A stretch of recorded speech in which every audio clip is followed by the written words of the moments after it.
finally we are right in here. So the dog, they put the glutathione drip, and this one is almost like I think 500 cc, and it helped a lot.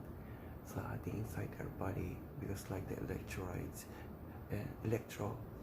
yes, parang electrolytes yung mga that. And then this one, syempre, walang aray, we're gonna wait this one. And of course, my pagjob po kay Homan, and syempre gusto kong bisa sa hindi na magandang or evening po sa lahat.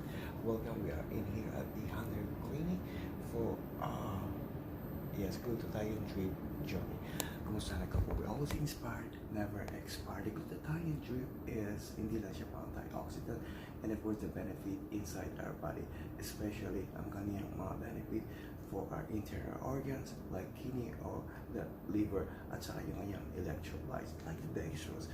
Imagine that we are almost like 100 years old. We always inspired, never expired. Morning in Germany, and of course Luzon, Visayas at Mindanao. Ganyan kumampangan, Maya Paldo po kay Kohan. The glutathione drip is process training na rin ito like right in there in the Philippines, but right in here in KR is number one.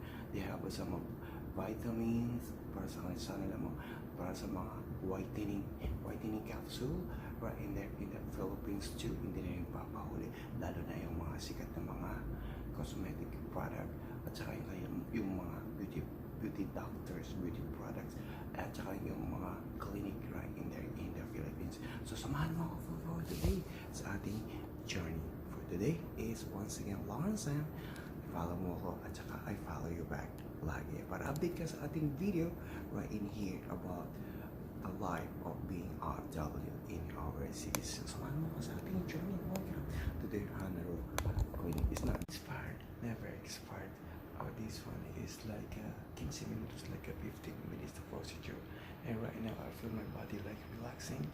And then this one is we can use like the inside our body for I think like a 1 month.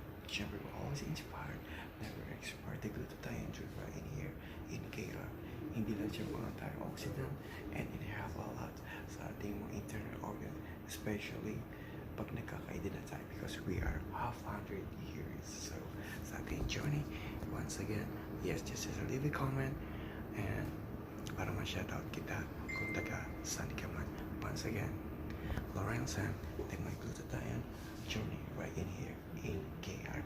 Syempre, morning in Germany, and sa ating mga Africans right in there sa bansang Pilipinas, Luzon, Visayas at Mindanao.